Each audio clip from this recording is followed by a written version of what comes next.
जब आईपीएल में PAT Cummins ने कहा था कि अभिषेक शर्मा इज स्कैरी, तब सबने कहा था कि यार आईपीएल की बात है, मतलब कप्तान है इसलिए तारीफ कर रहे हैं। लेकिन जब अपना दूसरा मैच अभिषेक खेलने आते हैं तो वो बता देते हैं कि भैया शर्मा जी जो हैं वो अपने बच्चों को कुछ तो अलग खिलाते हैं। मतलब पहले रोहित शर्मा कमाल करते थे और अब अभिषेक शर्मा। आज जिस तरह से वो छक्के मार रहे थे, मानो जिम्बाब्वे बार बार ये कह रहा था कि यार इतनी बॉल तो हम लेकर ही नहीं आए। मतलब बार बार बॉक्सेस आ रहे हैं कि भाई अच्छा दूसरी बॉल, अच्छा वो वाली तो खो गई। 47 बॉल में सेंचुरी कंप्लीट कर देते। मतलब ये क्रेजी स्टफ था जो हमने आज देखा, वो एक क्रेजी स्टफ था क्योंकि आप आते ही बता देते हो कि जी यहां पर इंटेंट अलग है। शायद आपने अब तक ये इंटेंट इंडियन क्रिकेट में नहीं देखा होगा, लेकिन ये इंटेंट अलग है। हाँ, पिछले मैच में डक पर आउट हो गया था, बट इस मैच में आते ही अपना अकाउंट खोला, 6 मारकर अपनी हाफ सेंचुरी कंप्लीट की, 6 मारकर अपनी मेडन सेंचुरी कंप्लीट की, 6 मारकर। और सिर्फ इतना ही नहीं, जब 82 पर खेल रहे थे, अगर आप पहला या दूसरा मैच खेल रहे हो आपके ऊपर एक प्रेशर रहता है, लेकिन प्रेशर अभिषेक के ऊपर, आई मीन किडिंग, क्योंकि 82 के बाद 3 बैक टू बैक सिक्सेस मारकर सेंचुरी कंप्लीट करते हैं और फिर उसके बाद कहते हैं जी मेरा हो गया।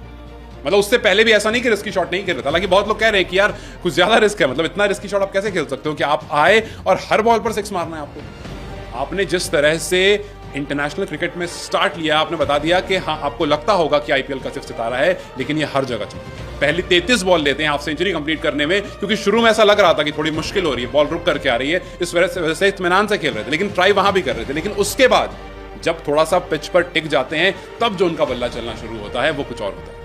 आप सोचो ना, पहली 33 बॉल में 50 करते हैं और अगली 13 बॉल में 50 कर लेते हैं।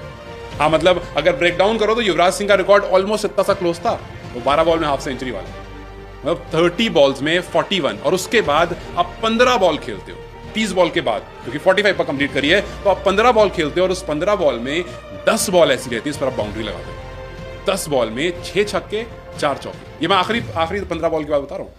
और उस आखिरी 15 बॉल में सिर्फ एक बॉल ऐसी होती है जो डॉट जाती है, मतलब जिस पर रन नहीं आता, वरना उसके अलावा डबल डबल डबल सिंगल तो आ रहे थे, लेकिन सिक्सेस पंच में पड़ रहे थे, 6 छक्के और 4 चौके।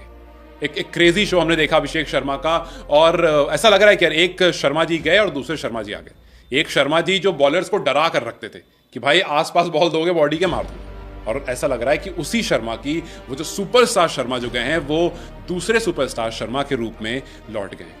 अब देखो ना, आप दूसरा मैच इंटरनेशनल का खेल रहे हो और उसी में आप एलीट लिस्ट में आ जाते हो। एक ऐसी लिस्ट में जिसमें रोहित शर्मा का नाम है, एक ऐसी लिस्ट में जिसमें सूर्य कुमार यादव का नाम है, केएल राहुल का नाम है। आप देखो, रोहित शर्मा 35 बॉल में फास्टेस्ट सेंचुरी का रिकॉर्ड उनके पास है, फिर 45 पे सूर्या का है और 46 में केएल राहुल का और अभिषेक शर्मा का, दोनों 46 में कंप्लीट करते हैं। तो आप दूसरा मैच अगर खेल रहे हो और दूसरा मैच खेलते ही आप एलीट लिस्ट में, उस लिस्ट में जहां पर इतने बड़े बड़े दिग्गजों का नाम है, इसका मतलब है आपने कुछ तो उखाड़ा है भाई, और बहुत जबरदस्त उखाड़ा यार। जैसे मैंने बताया ना, 82 रन पर थे आप, उसके बाद यूजुअली थोड़ा स्लो हो जाते हो कि यार पहली सेंचुरी है, कहीं ऐसा ना आउट हो जाऊं, कहीं ऐसा ना हो जाए।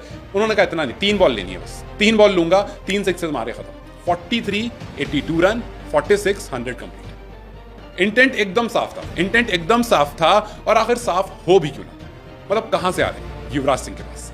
वो युवराज सिंह जिन्होंने 6 बॉल में 6 छक्के लगाए, और जब ये खेल रहे थे मानो ऐसा लगा कि बिल्कुल मिरर इमेज है युवराज सिंह, जिस तरह से शॉट्स लगाता है। हाँ, बहुत स्टार्टिंग है, बहुत अर्ली है, और ये और इंप्रूव हो जाएंगे आते आते आने वाले टाइम में, लेकिन जिस तरह से शॉट्स लग रहे थे, जिस तरह से रिस्क ले रहे थे और बिल्कुल सेल्फलेस होकर के खेल रहे थे, ऐसा लगा कि यार ये वाला थोड़ा सा मिसिंग था। ये डेंजरस लेफ्ट आर्म ओपनर कहीं ना कहीं शायद मिसिंग था, और वो ऐसा लगा कि आज पूरा हो गया। खैर, इनको देखने के बाद इंडियन बैटर्स भी फॉर्म में आ गए, सब मिला जुला के सिक्सेस मार रहे थे, और जैसा मैं कह रहा हूं ना कि बॉल बाहर जा रही थी और फिर बॉल का बॉक्स आ रहा था कि जी वो वाली तो खो गई, इसमें से कुछ देख लो। खैर, जबरदस्त मजा आ गया आज। जिस तरह से अभिषेक ने खेला, फिर उसके बाद ऋतुराज भी थोड़ा फॉर्म में आ गए, वही बल्ला चलाने लगे, फिर रिंकू थोड़ा फॉर्म में आ गए, वही बल्ला चलाने लगे। तो शुरू में सिर्फ शुभमन गिल थोड़ा सा फ्लॉप रहे, लेकिन उसके बाद जो बल्लेबाज आए वो अभिषेक के ही रंग में रंग गए। और इसके बाद ये कहना गलत नहीं होगा कि जो भी ओपनर्स हैं, क्योंकि फिलहाल जब रोहित शर्मा और विराट कोहली ने रिटायरमेंट ली है तो ऊपर वाला स्लॉट जो है वो खाली है, और इसी तरह से आपको खुद को प्रूव करना है कि जो स्लॉट पर मैं सूटेबल हूं।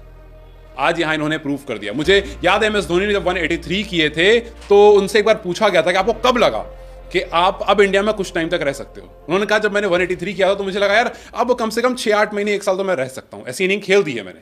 आज अभिषेक शर्मा को भी ऐसा लग रहा होगा कि यार अब जब प्रेफरेंस की बात आएगी तो मुझे प्रेफर तो किया जाएगा। इसका मतलब है कि शुभमन जायसवाल, ईशान, साई सुदर्शन, ऋतुराज गायकवाड़, ये जो टॉप ऑर्डर के बल्लेबाज हैं, इनको थोड़ी और लड़ाई करनी पड़ेगी, तब जाकर के ये किसी को बीट करके अपनी जगह बना पाएंगे। जिस तरह का स्टफ हमने आईपीएल में देखा था एसआरएच के लिए, कुछ वैसा ही स्टफ हमने आज अभिषेक शर्मा की तरफ से देख लिया। और अब शायद आप ये नहीं कह सकते हैं कि जी वो तो बस आईपीएल का सितारा है, पाटे पिच पर रन मारता है, क्योंकि ना ये पिच पाटा थी और ना यहां पर आईपीएल चल रहा था।